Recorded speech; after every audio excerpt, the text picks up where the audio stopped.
implant, and the emotions we attribute to our heart or soul, are not truly coming from those sources. Then, where do they come from? The layer of the mind known as the unconscious generates emotions, but they are felt throughout the human body. The unconscious layer of the mind is interdimensional, so it extends from bubble 1 to bubble 2, which allows you to feel in the astral world or afterlife. When I express any of the heart virtues, I place them through the lens of oneness and equality. That's where they achieve their potency and expression.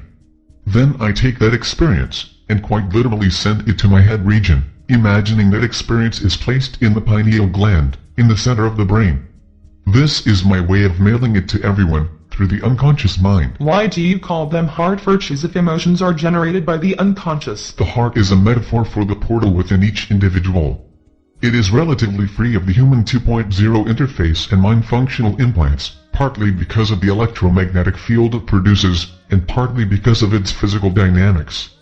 The WingMakers suggest that the heart virtue should be experienced and expressed first in this region of the body, instead of the mind or head region, as a way to isolate the tendency of the mind to simulate these emotions from the unconscious mind layer, where they, by definition, lack the same potency of expression, because they exist in separation. It sounds kind of complicated. I prefer to look at the flip side. If I do nothing, if I go sit quietly, in my chair and meditate, or study religious scripture, or pray, how am I supporting the progress of this reality? If this world remains ensnared in deception, that's complicated, not just for me, but every being in bubbles 1 and 2. One of the things you've mentioned frequently is this notion of oneness and equality. I understand the meaning and import of the words, but these are certainly not new concepts. Doesn't every spiritual teacher say this? Not all, but some do. You can go back 2,500 years to Heraclitus, who announced that all things are one. It is an important concept of human philosophy, and to some extent modern-day physics. With regard to religions, often the founder says one thing, and the followers, who organize and interpret the founder's words and teachings, alter it, but oneness and unity have not been mainstays of religion, particularly in the context of behaviors. The WingMakers are focused on behavioral intelligence, expressed through the lens of oneness and equality. The I am, we are, is rooted in this principle. It may not seem like a big deal to adopt this simple philosophical perspective, and frankly, it isn't, because they're simply words and it's only a concept, but if it's genuinely adopted and anchored in the core of your belief system, then you can possess the necessary commitment to express this in your behaviors. And this is where most people will probably have a problem. The human 2.0 interface is full of programming from Marduk and the human unconscious. It is way down in this quagmire like a person caught in quicksand, struggling to find a rope or anything solid to pull themselves out. The rope in this case is the simple framework of I am, we are, and applying it through our behaviors, but it has to line up. If you adopt the framework, but your behaviors do not reflect this, the rope disappears. The unification of all beings in all dimensions exists. It's only when you step out of quantum space-time that you realize the illusion of separation, and retaining this basic truth of oneness and equality in a human 2.0 spacesuit is no simple task. That's why it must be more than words, and the words must be practiced in the now. Why are the WingMakers doing it this way? It seems so innocent. I mean, asking people to become self-aware, and practice assertive and resistive behaviors. After hearing all of what's happening in the triad of power, it seems like we're using slingshots against their stealth bombers. They want a money system that makes us perpetually indebted, slaves to the dollar, and they want this money system to be one currency. The most powerful people on the planet with access to the best technology, the best weapons, how can we expect to prevail if they want transhumanism? To understand why the WingMakers are focused on the sovereign integral process, you first need to understand why the Triad of Power is focused on their plan. The Triad of Power believes their one-world concept is the right concept. They want to unify humanity through a money system that they control, utilizing technology as another means to unify. Unity, in their minds, is more like shepherding the human herd into easy-to-manage corrals and monitoring them for any rebellion. Their form of unity is a chimera. It is theater for display purposes, and nothing more. Their form of, we're all in this together, let us protect you, is simply more illusion and deception. Their plan for Human 3.0 remains fused to the same functional implants that constitute Human 2.0, and that is separation. As I said earlier, they are here to prepare for Anu's return, whether they are conscious of it or not. All aspects of the power system, including major religions, are here to prepare. That is their watchword, prepare. The Anunnaki have one dominant belief in humanity: we are weak, because we live in fear and separation. We do not stand up to the drip of indoctrination, or the slow, but persistent evaporation of our personal liberties. Now, remember that the Anunnaki and their triad of power are both calculating and patient. What they established in our distant past is beginning to come to fruition. The finite, 70-year life of a human being lacks patience. It is programmed to be impatient. This is against infinite beings that see timelines in hundreds of thousands of years and can program individual human beings within those timelines to achieve precisely what they want, if human beings agree to it, if they don't stand up. The Anunnaki do not embrace the sovereign integral process. The notion of oneness and equality seems like a weakness to them. They believe they have the upper hand in this chess match. They foresee checkmate. Humans will fold. The sacrifice of Princess Diana last August was symbolic of the vibrant queen being lost on the chessboard. Those are the kind of messages they make, the kind of bold announcements. They do this out of a feeling of certainty in their programming and patience. When I say programming, I don't mean just the internal interface that Marduk has programmed, but also the programming of the unconscious mind through the media, culture, religion, politics and economic structure. The combination of these forces is really the cause of their confidence, because they see our fall as an inevitability. Now, to answer your question, human beings, even those with Anunnaki DNA, can become self-realized of their true nature through a simple process.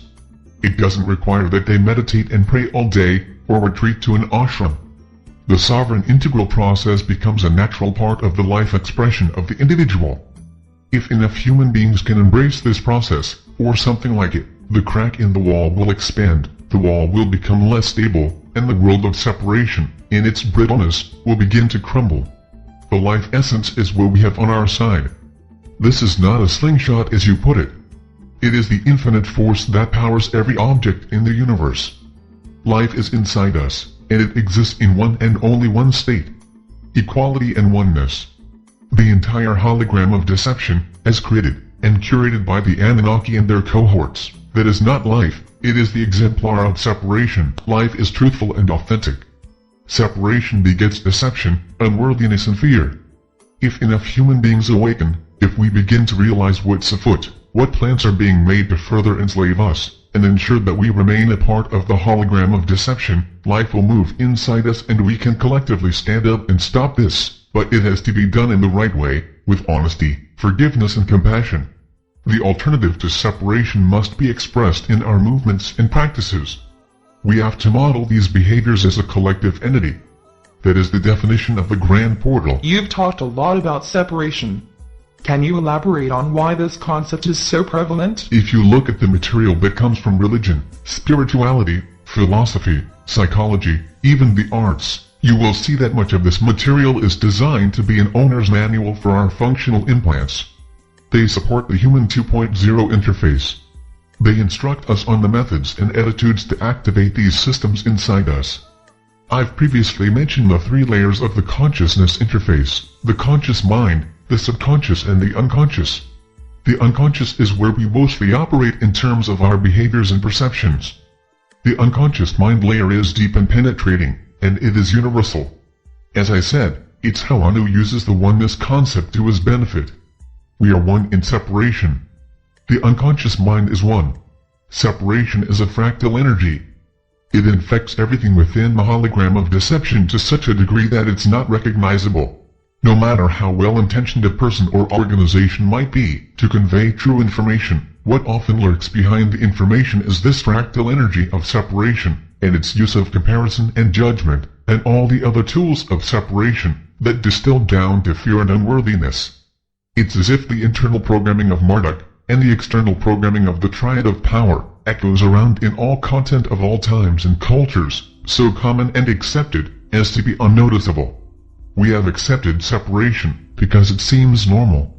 Thus our behaviors and perceptions, driven largely by the unconscious mind, embody separation, and the vast majority of us do not even know it. Okay, but then how do we become aware of it? A person must understand that they are being programmed. That's a starting point. If you don't accept this basic premise, then why would you choose to change? If you do, then observe the programming inside you, within others in your environment, the larger world, and begin to see how subtle this programming is. In many ways, to observe this programming requires us to be neutral, so we can simply observe our internal states and the messages therein, as well as those of the external program, which come via television, the internet, email, newspapers, magazines, direct mail, and so on. It isn't critical that you know how every program is expressed into your life or what its esoteric meaning is. What's important is that you understand you are being programmed and you seek an internal source of direction, inspiration, and movement. The sovereign integral process is focused on you, the individual, directing your own self, life essence, to express itself in oneness and equality. That's it. If you do this, then you are releasing the hold of the programming. For some this can be done quickly, and for others it might require more diligent practice. Can I do this and still be a Christian or whatever I was raised in? I suggest that anyone who resonates with this information, try it out. See how it moves them through their life path. If they want to remain in their current structures, see if elements of the sovereign integral process could be applied. But if you don't see separation in your current practices, then stay there, because you won't have the motivation to be a practitioner. But you just said that most of us don't see separation. I said that if you don't see it in your current practice, then you won't be motivated to change. This process is all about change. Make no mistake about it. It is not selfish in any way. There is no burrowing into the bedrock of a belief system here that will make you feel superior, or privileged, or wise. There really is no belief system here, other than the sovereign integral process. There is no structure, no organization, no master, no hierarchy, no one is above another or below another. Do you see? This is not an organization of this world. It cannot be of this world. Otherwise it is subject to separation. The only way the human 3.0 SI manifests is inside enough human beings who exemplify this process, who anchor this new consciousness of conduct on this planet, and share it through their behaviors and unconscious mind. That's the only way, and not everyone is prepared to do that. What happens if we see separation, but still don't have the motivation to make the changes in our behaviors? The functional implants of the human 2.0 interface are seldom easy to release. They will hold on to your life essence as long as they can. They want to drive the human vessel, not hop in the back seat and watch as mere passengers. That's against their program. So talk about this resistance from the functional implants. How does it manifest? I'm sure it's an individual thing. I don't pretend to know how it is for anyone else. I can tell you from personal experience that I initially dived headfirst into this process, and rearranged my life. I thought I was doing a good job, and then a week or two later, I found myself back to square one, exactly where I'd started. It felt like amnesia. It was as if I had forgotten I was even doing a new practice.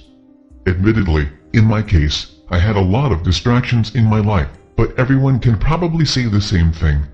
So I think this tendency to return to the habits of the consciousness system inside our 2.0 interface is the main way that resistance is expressed. Change of the scope is not an easy proposition. The human 2.0 mind doesn't like the back seat. So what did you do to return to the sovereign integral process? Well, for me, I needed to direct the techniques inward. Explain what you mean. I was directing the hard virtues outward to others, but I wasn't turning them inward to myself. It dawned on me that the inward was probably the most important place to start. How did you do that? It takes great alertness to live and express in the now. Human beings have a tendency to live in our past memories or future concerns. This was what I was doing, and it took me from the now. And the now is where our life essence expresses.